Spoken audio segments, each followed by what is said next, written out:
अस्सलाम वालेकुम, मैं हूं रेहान तारिक और आप देख रहे हैं दास्तां। इमरान खान का अदालत से माफी ना मांगना उनके लिए सियासी खुद साबित हो चुका है, क्योंकि अदालत ने मौका दिए जाने के बाद माफी ना मांगने पर आज तवील समाअत के बाद उनके जवाब को गैर तसल्ली बख्श करार देते हुए उन पर फर्द जुर्म आयद करने का फैसला कर लिया है। अदालत आने से कबल एक सहाफी के सवाल पर कि इस तरह की खबरें आ रही हैं कि हुकूमत आपको जेल में डालने से मुताल्लिक मनसूबाबंदी, क्या इसलिए इतने सिक्योरिटी एहलकार तैनात किए गए हैं, जिस पर साबिक वज़ीर आज़म ने कहा कि जेल में जाकर मैं और खतरनाक हो जाऊंगा। ये भी सवाल हुआ कि क्या आप अदालत के सामने गैर मशरूत माफी मांगेंगे। इसके जवाब में इमरान खान आए बाएं शाएं करते हैं। कोई नहीं है खान साहब, आपके अंदर मैं खतरनाक हो गया हूँ तो इसलिए इतनी सिक्योरिटी लगाई हुई है।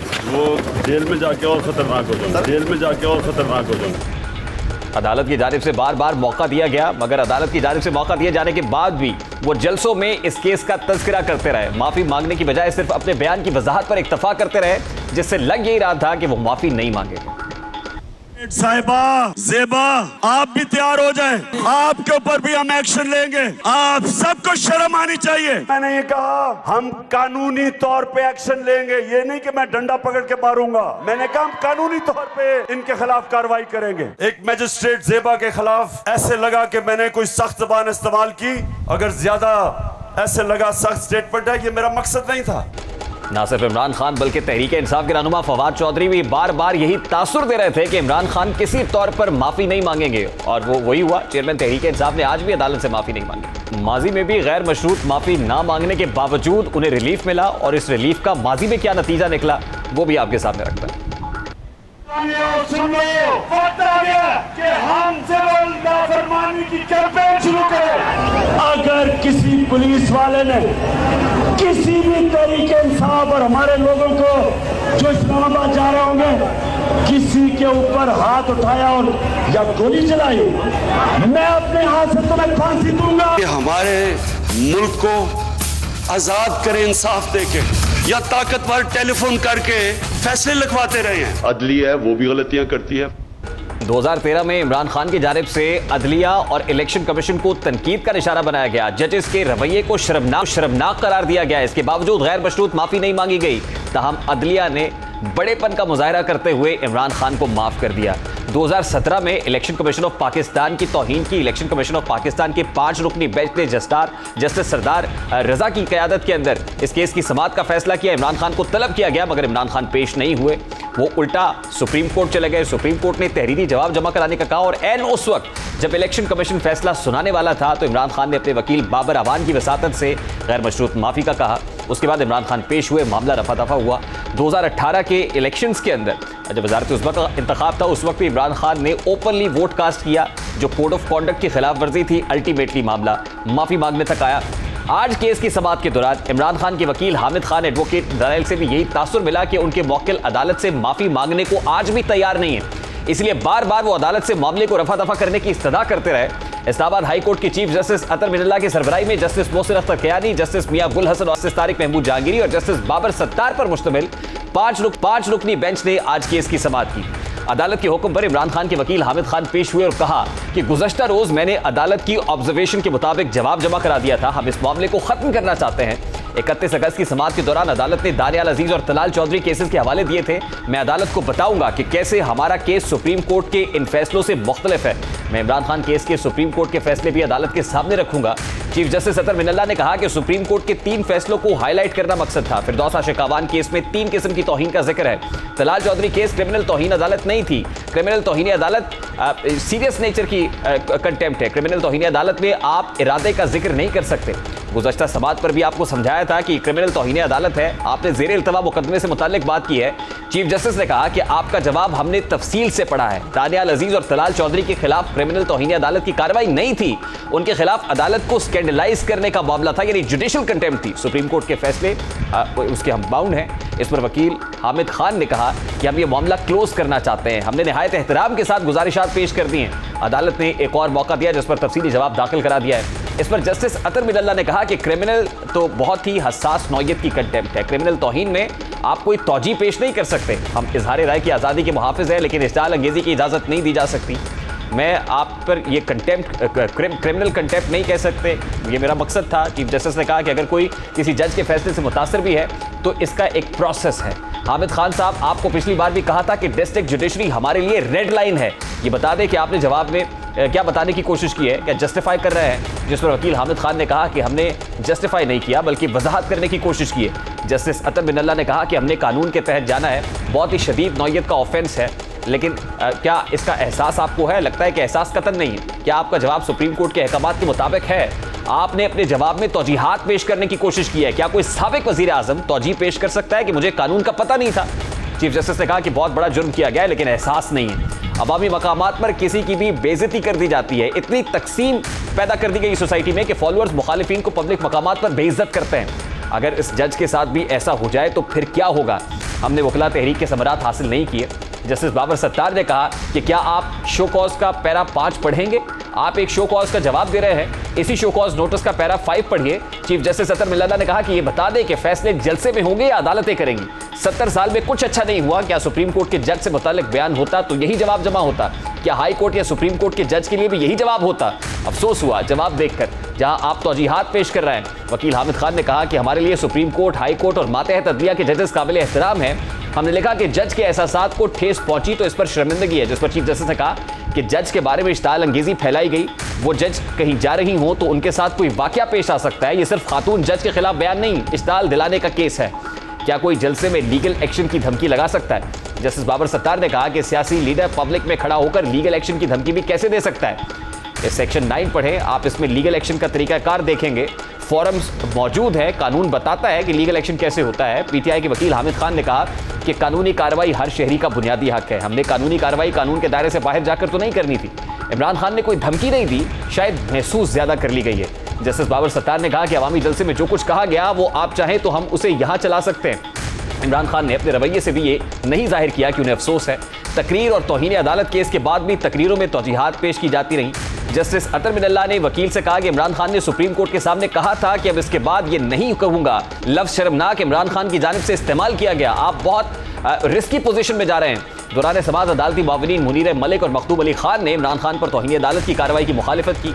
अदालती मुआविन एडवोकेट मुनीर मलिक ने दलाइल शुरू की और कहा कि शो कॉज 3 किस्म के इल्जामात लगाए गए हैं। मुनीर मलिक ने कहा कि जब गुफ्तगू की गई तो मामले का जज ने फैसला कर दिया था, लेकिन हाई कोर्ट में ज़ेर इल्तवा था। तौहीन अदालत का कानून अदलिया को मजबूत करने के लिए इस्तेमाल होता है। उन्होंने कहा कि तौहीन अदालत का कानून इस्तेमाल करते हुए हमेशा तहम्मुल का मुजाहरा किया जाता है। ये दुरुस्त है कि तौहीन अदालत में सुप्रीम कोर्ट के फैसले मौजूद है, मगर ये बात भी अपनी जगह कि तौहीन अदालत का कानून मुसलसल नमू पजीर है। उनका कहना था कि अदालत से बाहर कही गई कोई बात इस्लामाबाद हाई कोर्ट पर असरअंदाज नहीं हो सकती।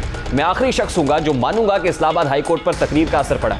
अदालती मुआविन ने कहा कि अल्फाज अफसोसनाक मगर इंसाफ की फराहमी में रुकावट नहीं है। मुनीर मलिक ने कहा कि तौहीन अदालत की कार्रवाई 2 चीज़ों पर ख़त्म की हो सकती है, एक माफ़ी और दूसरा कॉन्डक्ट पर। यह कार्रवाई खत्म हो सकती है। उन्होंने कहा कि यहाँ फौरी तौर पर कंडक्ट में अदालत के लिए एहतराम का इजहार किया गया है। असलम बेग ने तौहीन अदालत केस में सुप्रीम कोर्ट से माफ़ी भी नहीं मांगी थी।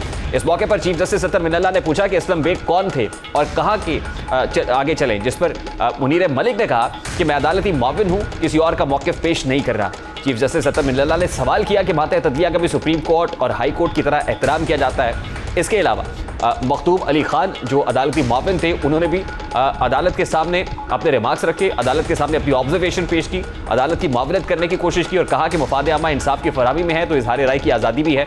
मखदूम अली खान ने कहा कि अमेरिका में सदर ने अदालती फैसले को बदतरीन कहा था और वहाँ अदलिया ने गुरेज का मुजाहरा किया और दूसरा रास्ता निकाला, वो निकालते हैं। चीफ जस्टिस अतर बिन अल्लाह ने कहा कि अमेरिका में ही मगर डोनाल्ड ट्रंप का ट्विटर अकाउंट मुअत्तल हुआ था। अटॉर्नी जनरल अशर औसाफ ने भी अपनी ऑब्जर्वेशंस पेश की और बताया कि इससे पहले 2014 के अंदर जब इमरान खान को माफ़ किया गया तो 2014 में जो कंटेम्प्ट थी वो मुख्तलिफ नौयत की थी। आज का केस मुख्तलिफ नौयत का है, यानी उन्होंने भी अपना केस इस्टेब्लिश करने की कोशिश की। ताहम उसके बाद जब अदालती मुआविनीन, अटॉर्नी जनरल और इमरान खान के वकील का मौक़िफ़ सुना गया तो अदालत की जानिब से 5 मिनट का वक्फा लिया गया। जब जजेस उठने लगे तो इमरान खान साहब की तरफ से कहा गया कि क्या मैं भी कोई बात कर सकता हूं, जिस पर चीफ जस्टिस अतर बिन अल्लाह ने कहा कि आपके वकीला को सुन लिया गया है। उस 5 मिनट के बाद जो है जब जजेस वापस आए तो ये फैसला सामने रखा गया जिसके मुताबिक इमरान खान पर 2 हफ्ते बाद यानी 22 सितंबर को फ़र्द जुर्म आयद करने का फैसला किया गया है। अब फ़र्द जुर्म आयद होगी, प्रोसीडिंग्स आगे बढ़ेंगी और प्रोसीडिंग्स आगे बढ़ने के बाद चार्ज फ्रेम करने तक मामला पहुंचेगा। Chief justice high court justice Atar Bin Allah ने कहा कि इमरान खान का जवाब तसल्ली बख्श नहीं है उन पर 2 हफ्ते बाद फर्द जुर्म आयद की जाएगी। जब भी कोई सियासी लीडर अदालत आता है हमें बहुत अफसोस होता है, लेकिन साथ ही ये भी कहा गया कि सुप्रीम कोर्ट ऑफ पाकिस्तान की जो ऑलरेडी नज़ायर मौजूद है उसके मुताबिक प्रोसीडिंग्स की किसी भी स्टेज पर अगर अनकंडीशनल अपॉलजी टेंडर कर दी जाती है तो अदालत अपने फैसले पर नजरसानी कर सकती है, यानी वहाँ रिलीफ भी मिल सकता है। अब इमरान खान किसी भी स्टेज पर अनकंडीशनल अपॉलजी टेंडर करते हैं या नहीं करते, क्या वो इस केस को मजीद कंटेस्ट करने का इरादा रखते हैं, यकीनन इस केस का फैसला इसी पर मुनहसर होगा। एक ब्रेक लेंगे और ब्रेक के बाद जब वापस आएंगे तो बात करेंगे कि क्या अल्टीमेटली इमरान खान साहब इस मामले पर नाअहल भी हो सकते हैं, कंटेम्प्ट का जो चार्ज है वो फ्रेम हो और फ्रेम होने के बाद अल्टीमेटली ये मामला डिस्क्वालिफिकेशन तक भी जाता हुआ दिखाई दे रहा है, यानी इस पर बात करेंगे इस ब्रेक के बाद।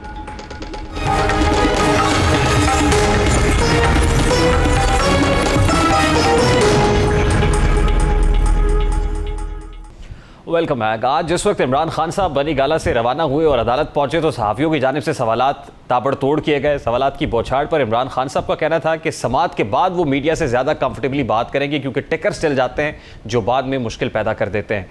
लेकिन जिस वक्त फर्द जुर्म आयद करने का फैसला अदालत की जानिब से सुनाया गया तो इमरान खान साहब ने सहाफ़ियों से कोई बात नहीं की, बल्कि वो वापस रवाना हो गए। इमरान खान साहब तो चुप इख्तियार किए रखे, लेकिन बाबर अवान साहब बोले और बाबर अवान साहब कहते हैं कि एक फ़ैसला अदालत के अंदर होता है और एक फ़ैसला अदालत के बाहर होता है। अब वो क्या कहने की कोशिश कर रहे हैं, यकीनन अब ये बाबर अवान साहब ही समझते हैं क्या किसी केस पर असरअंदाज होने की कोशिश है, स्टैचर बताते हुए, पॉपुलैरिटी बताते हुए, क्या एक दबाव डालने के मुतरादिफ इस सेंटेंस को समझा जाए, क्या है? बात करेंगे इस वक्त सीनियर एंकर पर्सन तंजियाकार सना बुच्चा साहिबा हमारे साथ मौजूद हैं। अस्सलाम वालेकुम सना बुच्चा साहिबा, बहुत बहुत शुक्रिया आपके वक्त के लिए।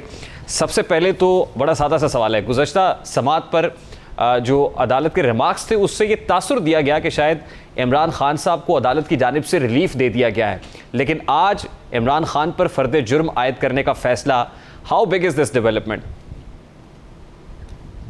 देखिए, बिल्कुल पिछले हफ्ते हमने बात की थी, रिहाना को याद होगा, और हमने ये कहा था और हमने क्रिटिसाइज भी किया था कि ऐसा तासुर जा रहा है कि जैसे कोर्ट ने, इस्लामाबाद हाई कोर्ट ने लेवरेज दी है और कोई खलाई मखलूक हैं जिनको कोई इंसाफ का पैराया जो है वो उनका फर्क है।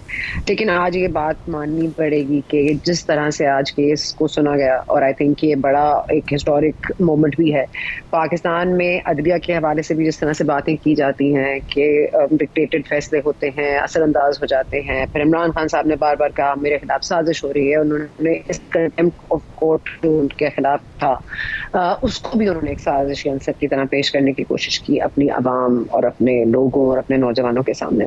तो ये बात तो आज मेरा ख्याल है कि बहुत हद तक ख़त्म हो जानी चाहिए, ज़ायल हो जानी चाहिए कि कहीं भी कोर्ट्स ने कोई फेवर दिया है इमरान खान साहब को।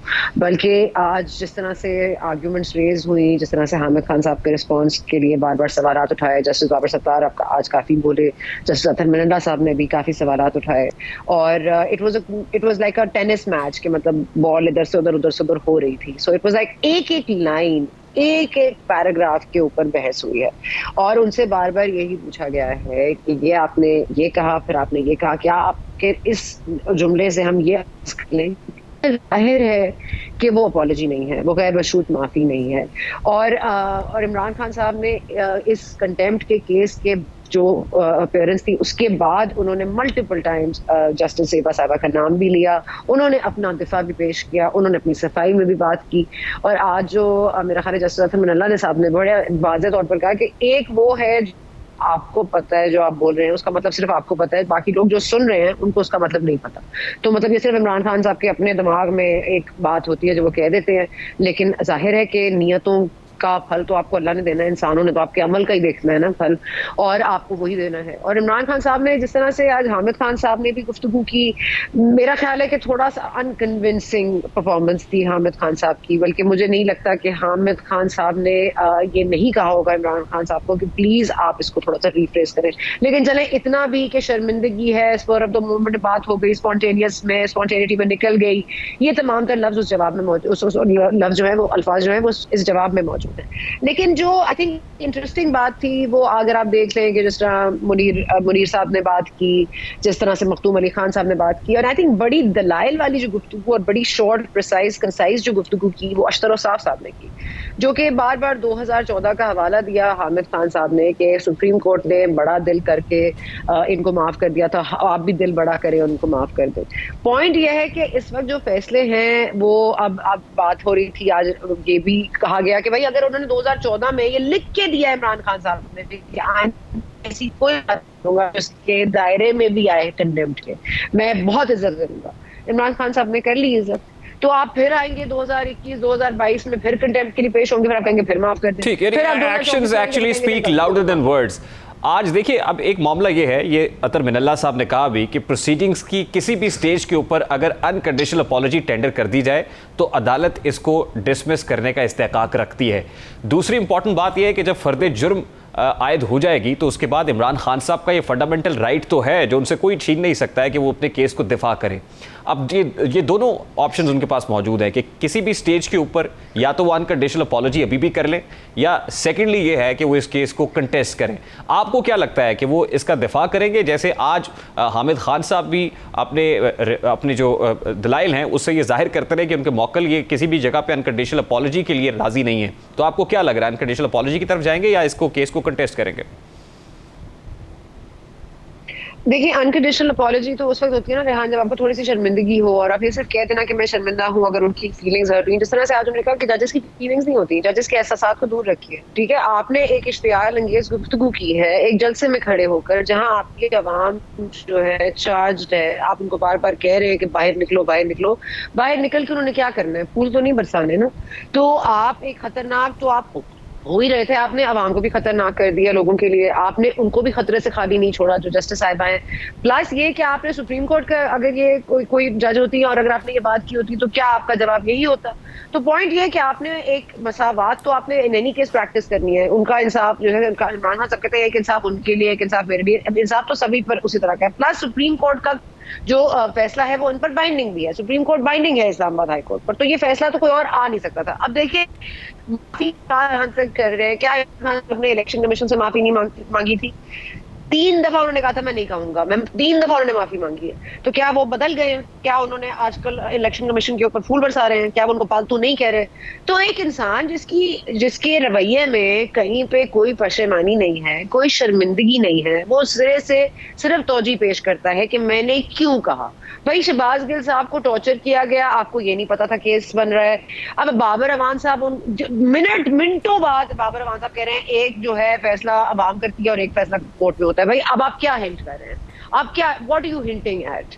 तो ये अपनी पोजीशन खुद ही वीकन करते हैं। ये और साहब माफी ना मांगने की क्या कॉस्ट हो सकती है, ये भी शायद इमरान खान साहब को इसका अंदाजा है। देखिए, अभी फर्द जुर्म आयद होगी, चार्ज फ्रेम होना है उसके बाद, और चार्ज फ्रेम होने के बाद अगर कंटेम्प्ट का चार्ज लगता है तो ultimately it can lead to disqualification. इसकी कीमत क्या है ये पता है, इसके बावजूद आप अनकंडीशनल अपॉलॉजी टेंडर नहीं कर रहे हैं। उनको लगता है कि गैर मशरूत माफी मांगने से सियासी साख मुतासिर होगी? देखिए, अगर एक इंसान का रवैया यही है कि वो जहां पे अपने आप को थोड़ा सा वो समझता है कि कहीं कॉम्प्रोमाइज हो रहा है या कहीं कॉर्नर हो रहा है, वो क्या करता है? वो आवाम का जाके अपने ढाल बना लेता है, वो आवाम में जाके इस तरह की बातें करता है और एक तासुर देता है कि मैं बहुत पॉपुलर हो गया।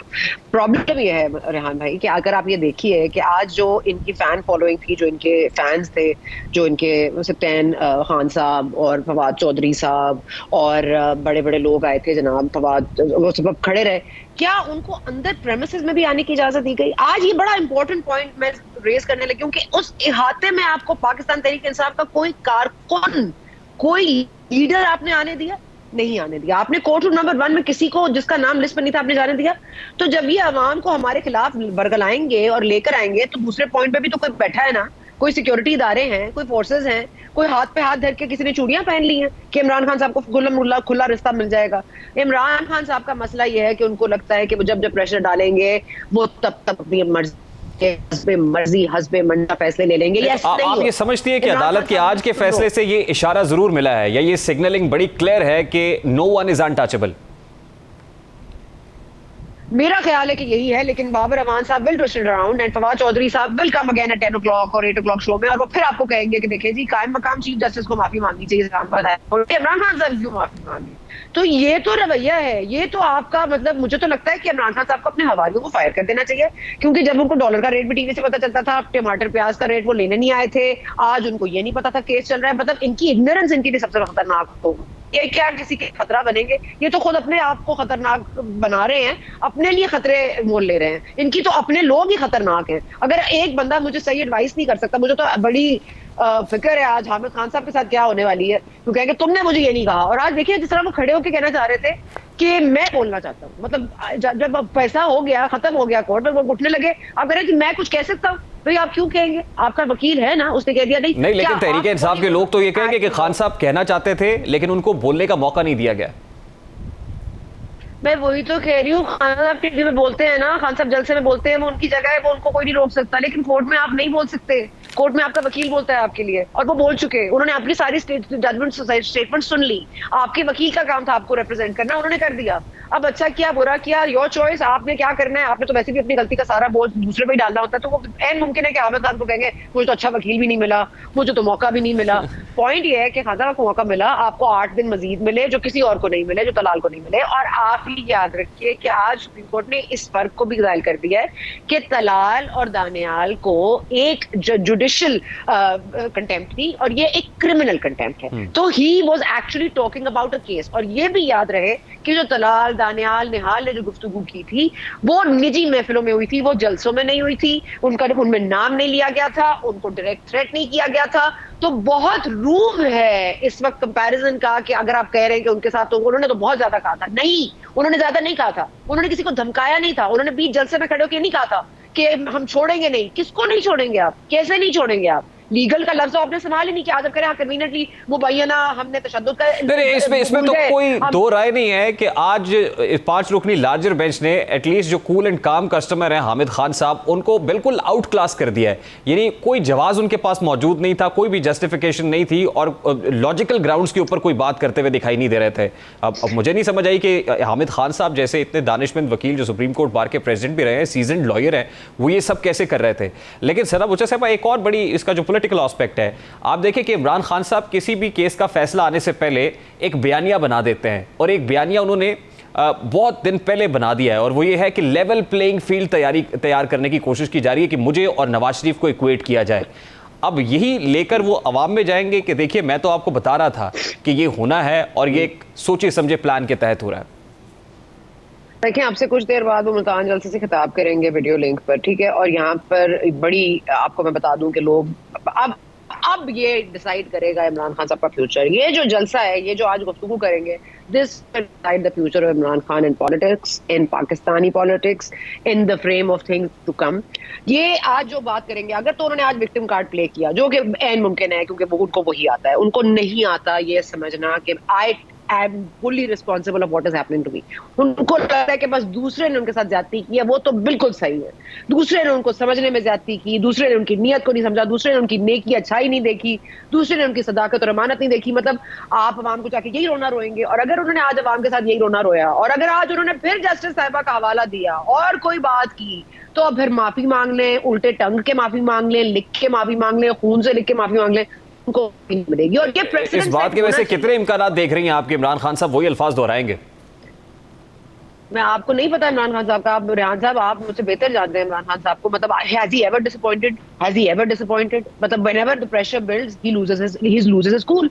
उनको तो कूल रहना आता नहीं है, he doesn't know how to remain cool and calm. आज भी वो कह रहे हैं, मतलब इनकी हिम्मत देखे कि वो जाते हुए कह रहे हैं मैं खतरनाक हो जाऊंगा, मुझे जेल में डालोगे मैं खतरनाक हो जाऊंगा, मैं मजीद खतरनाक हो जाऊंगा। फिर वो जो वकील जो सहाफी है जो कोर्ट कवर करते हैं, उनको कह रहे हैं आपसे एनओसी लूंगा माफी मांगने से पहले क्योंकि आपको तो ज्यादा पता है। तो उनका तंज और जो उनकी काट और जो उनकी सुपीरियरिटी कॉम्प्लेक्स है, वो कहीं doesn't take a back seat. So when a man, उसको ये आदत है कि जब उसको किसी इदारे ने कुछ कहा है, वो दूसरे इदारे के पीछे छुप जाता है। फिर अब इदारों ने उसको छोड़ दिया तो अवाम के पीछे छुप रहा है। अब अवाम को आप अवाम के साथ लड़ाओगे ना। आप ये कह रहे हो कि एक बंदा जो इमरान खान का सपोर्टर है और जो इमरान खान का सपोर्टर नहीं है, आप उन दोनों को लड़ा रहे हो ना। तो बेसिकली के सपोर्टर्स इमरान खान के will lead the way will lead Pakistan. मतलब इस मुल्क में कानून है, आइन है, लेकिन सर कुछ security इमरान इदारे खान हैं। साहब has proved himself to be a populist। ये तो एस्टैब्लिश्ड फैक्ट है कि उनके अंदर वो फीचर्स मौजूद हैं जो एक पॉपुलिस्ट के अंदर होते हैं, और आज वो ये महसूस कर रहे हैं कि अवाम का ठाठे मारता हुआ सुनामी उनके साथ है। क्राउड भी पुल कर रहे हैं, जलसे भी बड़े बड़े हो रहे हैं। आपको लगता है कि यही वो खुमार है जिसकी वजह से Imran Khan is unstoppable at the moment? Khan साहब को ये खुमार शुरू से है। खान साहब was a better cricketer than most, क्योंकि वो बड़े ख्वाब देखते थे, वो वेस्टर्न वर्ल्ड में ग्रो अप किया उन्होंने, उनके पास इतनी मजीद इतने वहाँ पे लोग थे। ही मैरिड जमाइमा गोल्डस्मिथ, और मतलब यू नो उनके लिए हर चीज was a factor, because he is popular, he is more handsome, he is more you know friendly to the world, to the western world, he is more approachable to the military, he is more approachable for the people. वो उन्होंने एक narrative अपना build किया है, वो उनका शुरू दिन से यही माइंडसेट है। एक नार्सिसिस्ट की क्वालिटी ये है कि ना उसको गिल्ट फील होती है, पॉपुलिस्ट से ज्यादा वो नार्सिसिस्ट है, व्हिच मींस कि मैं सही हूं, बाकी दुनिया जाए भाड़ में। I have no empathy. मतलब आज फ्लड्स क्या हाल कर रहे हैं मुल्क में, और इमरान खान साहब ने 6 घंटे से मीडिया को एंगेज किया है, 8 घंटे से हम यही चला रहे हैं जी, इन्होंने अब क्या कहा, इन्होंने अब क्या कहा, because it is a defining moment for Imran Khan's politics, and if this is not a wake up call for his narcissist kind of nature, तो I don't know what else is going to be, because अब अभी भी अगर कोई ये समझ नहीं आ रही कि आप अवाम को यूज करके एज अ वेपन अपने मर्जी के फैसले नहीं मुसल्लत करवा सकते। अच्छा सर, वो जैसे lastly let's just look at the other side of the picture. अभी कुछ लोगों का ख्याल ये है कि it's just an eye wash. अभी जो है वो चार्ज फ्रेम हुआ नहीं है, इमरान खान साहब के पास डिफेंस का इस्तेकाक है। इन द मीन वाइल कहीं अनकंडीशनल अपॉलॉजी होगी, जैसे उस वक्त भी हुई थी कि आपने एक फैसले को चैलेंज कर दिया था जाके कोर्ट में इलेक्शन कमीशन के। अल्टीमेटली आपने लास्ट डे जब फैसला आने ही वाला था, आपने जाके अनकंडीशनल अपॉलॉजी रख दी। तो it's just an eye wash, बीच में कहीं अपॉलॉजी आएगी और ये केस डिसमिस हो जाएगा। मेरा नहीं ख्याल। I mean, I may be an optimist, I may be thinking negatively, maybe it's wishful thinking, but I don't think so. Because देखिए इस वक्त अगर तो ये बाबर अवान types और फवाद चौधरी साहब can keep their tongues in their mouths and not speak, maybe it will help Imran Khan. But अगर ये इसी तरह की गुफ्तगू जारी रहती है, जो बाबर अवान साहब ने भी एक स्ट्रेटनिंग टोन अप्लाई कर ली है, और अगर इसको इमरान खान साहब मजीद हवा देते हैं आज जलसे में, और उसके बाद फवाद चौधरी साहब आज रात के 10 बजे के शो में कोई इस तरह की बात फिर करते हैं कि चीफ जस्टिस कायम मकाम जरा माफी मांग लें, तो फिर मेरा ख्याल है कि प्रॉब्लम्स बड़ी वाज़ेह हैं। और देखें उस पूरे अपॉलॉजी, 2 लेटर अपॉलॉजी में, या जो भी सो कॉल्ड अपॉलॉजी थी जो इमरान खान साहब का जवाब है, उसको आज हमने पोस्ट मॉर्टम होते हुए देखा है। आज मुनीर खान के दलाइल हमने सुने, आज हमने मखदूम अली खान के दलाइल सुने, आज हमने ट्रंप के साथ मुवाजना देखा है, आज हमने देखा है कि चीफ जस्टिस ने कहा ही वाज इश्तियाल अंगेजी कर रहे थे, इसलिए उनका ट्विटर अकाउंट सस्पेंड हुआ। तो आपने जब इतनी चीजें एक्सप्लोर कर ली होती है, तो it's difficult to go back from all of this. So unconditional apology will not certify Imran Khan to be set off sort scot free. अगर वो अनकंडीशनल अपॉलजी कर भी सकते हैं, मे बी लीनियंट हो जाए कोर्ट, लेकिन all over done away with कर देगी, ये मेरा नहीं ख्याल होगा। बहुत बहुत शुक्रिया सना बच्चा साहब, आपकी मौजूदगी। वैसे मैं ये बता दूं कि ये इसके लिए भी सुप्रीम कोर्ट ऑफ पाकिस्तान ने कुछ प्रिंसिपल्स लेट डाउन किए हैं, और उसमें से ये है कि apology must be offered at the earlier stage. ये अर्लियर स्टेजेस के ऊपर आप कितनी जल्दी अनकंडीशनल अपॉलॉजी टेंडर करते हैं, नंबर 1। दूसरा ये कि अनकंडीशनड होनी चाहिए, ये अनरिजर्व्ड होनी चाहिए और अनक्वालिफाइड होनी चाहिए। और साथ ही वो कहते हैं कि contemnor should not endeavour to justify his conduct. अभी तो जस्टिफाई करते हुए अपना कॉन्डक्ट दिखाई दे रहे हैं। ये कुछ प्रिंसिपल्स है that are already being laid by the Supreme Court of Pakistan, और अगर इनके मुताबिक देखा जाए तो अर्लियर स्टेजेस के ऊपर तो कोई अनकंडीशनल अपॉलॉजी नहीं आई है। तो आप देख सकते हैं कि इस केस का क्या फेट होगा और क्या डिटरमिन होता हुआ दिखाई दे रहा है। ब्रेक लेते हैं, ब्रेक के बाद वापस आएंगे। परवाज, लंदन की परवाज की बाज़गश्त सुनाई दे रही है। कौन लंदन जाना चाहता है और लंदन में क्या हो रहा है, इस ब्रेक के बाद।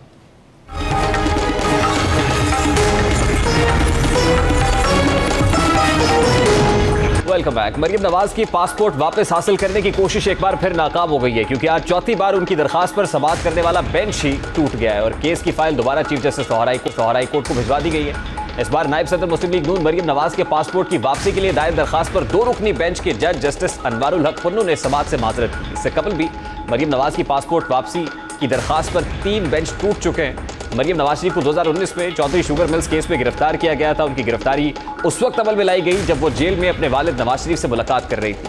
वो 48 रोज इस केस में नैब की हिरासत में रही, जिसके बाद उन्हें जेल भेज दिया गया। बाद लाहौर हाई कोर्ट ने उन्हें जमानत बारस गिरफ्तारी में रिहा किया। ताहम उन्होंने अदालती हुक्म के मुताबिक 7 करोड़ रुपए नकद और अपना पासपोर्ट डिप्टी रजिस्ट्रार के पास लिखवा दिया। मरीम नवाज की जानिब से पासपोर्ट वापस लेने की दरखास्त में पहला बेंच जस्टिस अनवारुल हक और जस्टिस सैयद शहबाज अली रिजवी पर मुश्तमिल था। इस बेंच में शामिल जस्टिस सैयद शहबाज अली रिजवी ने यह केस सुनने से माजरत की थी। चीफ जस्टिस ने केस दोबारा एक नए 2 रुकनी बेंच को इरसाल किया था, जो कि जस्टिस अली बाकिर नजफी और जस्टिस फारूक हैदर पर मुश्तमिल था। मगर जैसे ही केस की समाअत शुरू हुई तो बेंच के सरबराह जस्टिस अली बाकिर ने ये रिमार्क्स दिए कि उनके साथी जज ये केस सुनना नहीं चाहते, इसलिए फाइल वापस चीफ जस्टिस साहब को जारी। तीसरी मरतबा इस दरखास्त की समाअत के लिए नया बेंच तश्कील दिया गया, जिसकी सरबराही जस्टिस अली बाकिर नजफी ने की, जबकि उनके साथ जस्टिस असजद घुराल शामिल थे। ताहम केस की समाअत शुरू होते ही जस्टिस असजद जावेद घुराल ने अपने आप को इस केस से अलग कर लिया। 3 जजेस के इनकार और 3 बेंच टूटने के बाद मरीम नवाज ने लाहौर हाई कोर्ट से अपनी दरखास्त ये कहकर वापस ले ली कि जब तक ये हुकूमत घर नहीं चली जाती और इमरान खान अपने मंतक के अंजाम तक नहीं पहुंच, तब तक अगर हुकूमत पासपोर्ट और टिकट ट्रे में रखकर भी पेश करे तो बैरून मुल्क नहीं जाएगी। ये मेरे ट्रे में रख के भी मेरे आगे अगर पासपोर्ट लाएं और मेरे आगे अगर टिकट लेकर आएं और ECL में मेरा नाम निकालने की कोशिश करें, मैं इनको कहूंगी उठाओ और चलते बना। अब हुकूमत जा चुकी है, फजा तब्दील हो चुकी है, साजगार है, जिसके बाद मरीम नवाज ने एक बार फिर लाहौर हाई कोर्ट में दरखास्त दी, लेकिन इस बार भी उनकी दरखास्त पर बनने वाला बेंच हाल ही में उसके साथ वही हुआ जो पहले बेंचेस के साथ हुआ था। समाअत से कबल ही बेंच टूट गया। साबिका हुकूमत से मायूस होने से पहले मरीम नवाज ने आखिरी दफ़ा फरवरी 2021 को डस्का बाई इलेक्शन जो कैंपेन है उसके दौरान और बाद में अदालत में दरखास्त दायर करते हुए अपने बाहर जाने की ख्वाहिश का इजहार किया था, जिसमें उन्होंने बताया था कि वो गले की बीमारी का शिकार है, इलाज को पाकिस्तान में मुमकिन नहीं है, वो सर्जरी पाकिस्तान में नहीं हो सकती, बैरून मुल्क ही हो सकती, जो कि पाकिस्तान में हो नहीं सकती। मैंने ये फैसला किया कि मैं इस हुकूमत को बिल्कुल ये रिक्वेस्ट नहीं करूंगी इंशाल्लाह कि मेरा नाम ECL से निकाले। मुझे इस मुल्क से कहीं नहीं जाना। मैं ये भी सुन रही हूँ कि आपस में जो मशावरत हो रही है, टीवी पे भी एक वजीर ने आके कह दिया कि मरियम को बाहर भेजो, मामला ठीक हो जाएंगे। बातचीत हो रही है, मुझे इसका अच्छी तरह से इल्म है। मरियम इंशाल्लाह ताला बाहर नहीं जाएगी, आपको जाना पड़ेगा। लेकिन अब ये बाज़गश सुनाई दे रही है कि मरीम नवाज साहिबा बाहर जाना चाहती हैं। लंदन उनका जो है वो अगली मंजिल है जहाँ पड़ाव होगा। मियाँ साहब से मुलाकात मकसूद है। वज़ीर आज़म शहबाज शरीफ भी जाना चाहते हैं, सैलाब की वजह से नहीं जा पा रहे, लेकिन लंदन में कुछ होने जा रहा है। क्या है अगले प्रोग्राम में तफसीलात आपके सामने रखेंगे। प्रोग्राम का वक्त अपने इख्तिताम को पहुँचा, आपसे मुलाकात होगी इंशाअल्लाह।